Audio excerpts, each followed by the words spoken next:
Welcome to today's class on abstract algebra. We continue our study on algebraic extensions. Today we discuss algebraically closed fields and algebraic closures. We start with the theorem. Let E be an extension field of F, then F of E closure is equal to set of all alpha belongs to E such that alpha is algebraic over F is a subfield of E. Then this is called the algebraic closure of F in E. F of E closure is called the algebraic closure of F in E. We choose two elements alpha, beta in F of E closure. So alpha and beta are algebraic over F by the definition. And you know that F of alpha beta is a finite extension of F by the previous theorem. By the previous theorem, F of alpha beta is a finite extension of F. You know this theorem, a finite extension field E of a field F is an algebraic extension of F. Therefore, every element of F of alpha beta is algebraic over F. You know that alpha beta belongs to F of E closure and F of alpha beta is a finite extension of F, and every finite extension is an algebraic extension of F. Therefore, every element of F of alpha beta is algebraic over F.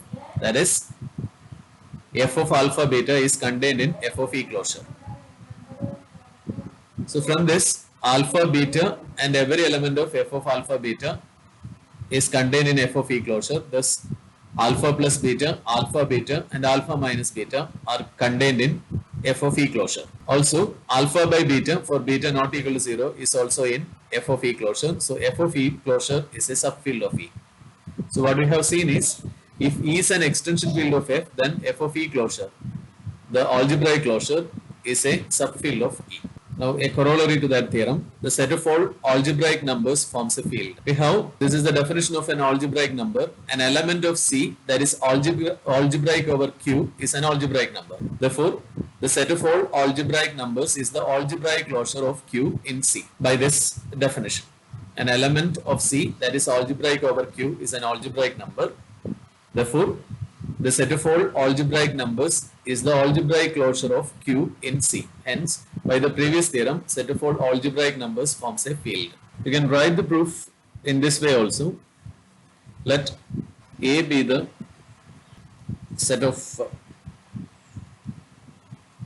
algebraic numbers.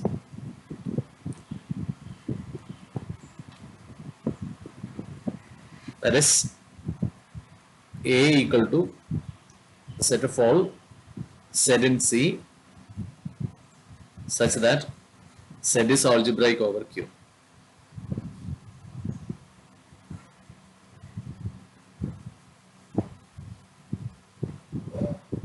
By the definition of algebraic numbers. And you know that by notation this is actually QC closure.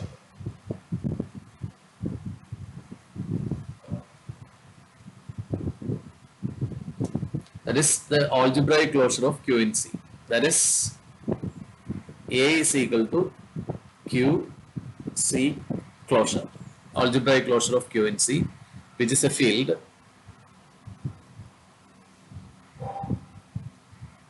by previous theorem.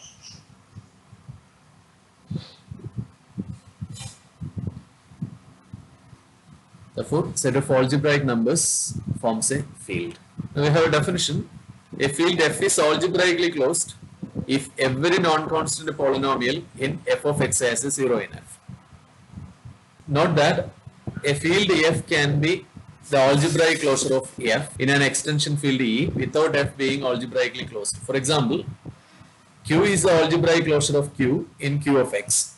Q is not algebraically closed because X square plus 1 has no 0 in Q.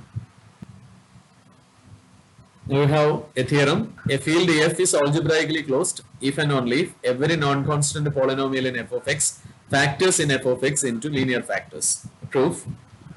Let F be algebraically closed and let F of X be a non-constant polynomial in F of X.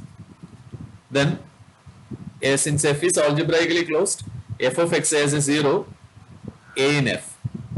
Therefore, by factor theorem, an element A in F is a 0 of F of X in F of X if and only if X minus A is a factor of F of X in F of X. Since F of X has a 0 A in F, then by factor theorem, x minus a is a factor of f of x. So you can write f of x as x minus a into g of x. Then if g of x is non-constant, it has a 0 b in f, since f is algebraically closed and g of x belongs to f of x. And we have, by factor theorem, x minus b is a factor of g of x. So f of x is equal to x minus a into x minus b into h of x. If h of x is non-constant, we can continue this process to get a factorization of f of x into linear factors. So f of x factors into linear factors. Conversely, suppose that every non-constant polynomial of f of x has a factorization into linear factors. Suppose that ax minus b is a linear factor of f of x.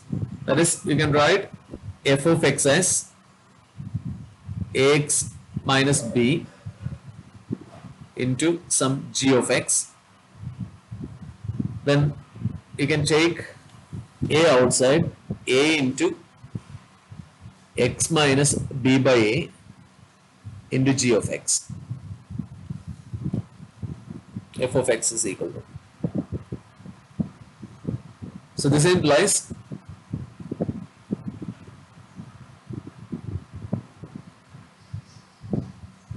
f of b by a equal to a into b by a minus b by a into g of b by a. So this is equal to 0. That is, b by a is a 0 of f of x.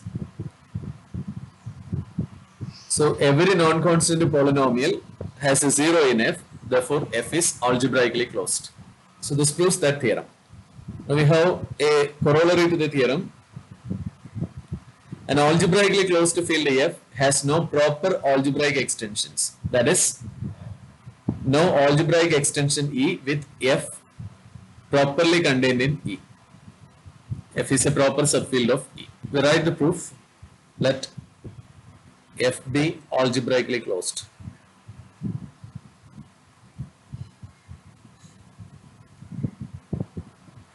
Then every non-constant polynomial in f of x factors into linear factors. By this theorem, f factors into linear factors.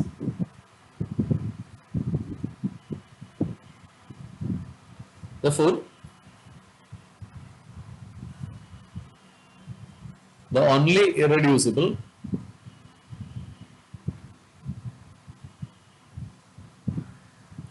in f of x is linear polynomial of the form x minus alpha. That is, if alpha belongs to E, then irreducible alpha over f is x minus alpha. And you know that x minus alpha is a non-constant polynomial and f is algebraically closed field. Therefore, 0 of x minus alpha belongs to f. Now, since x minus alpha is non-constant and f is algebraically closed,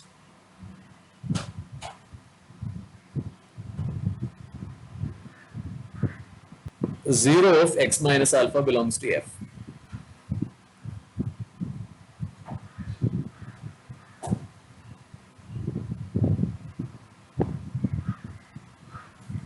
That is, you know that alpha is the 0 of x minus alpha. Alpha belongs to f. Therefore, we must have f equal to E. So this is a proof that E be an algebraic extension of f. So f is a subfield of E. And if alpha belongs to E, we have irreducible alpha f equal to x minus alpha, because every other non-constant polynomial will factors into linear factors. So the only irreducibles are linear factors by the previous theorem. And since f is algebraically closed, a 0 of x minus alpha, that is alpha, belongs to f. And therefore we must have f equal to E. Now the fundamental theorem of algebra, field C of complex numbers is an algebraically closed field. Proof. Let the polynomial f of z belongs to C of z have no zero in C.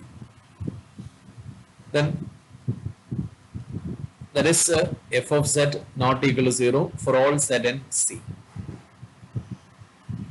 So this implies 1 by f of z is an entire function because f of z is not equal to 0. Therefore 1 by f of z is an entire function.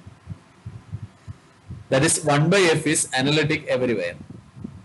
So if limit z tends to infinity, modulus of f of z is equal to infinity, then limit modulus of z tends to infinity 1 by modulus of f of z equal to 0. Limit z tends to infinity 1 by modulus of f of z is equal to 0 means 1 by f is bounded in the plane. Hence by Liouville's theorem of complex function theory, 1 by f is a constant and thus f is a constant. So we have 1 by f is a constant, so f is a constant. Therefore, a non-constant polynomial in C of z must have a 0 in C. So C is algebraically closed. We have assumed that f of z has no 0 in C. We are arriving at f is a constant. Therefore, if f of z is a non-constant polynomial in C of z, f of z must have a 0 in C. So C is algebraically closed.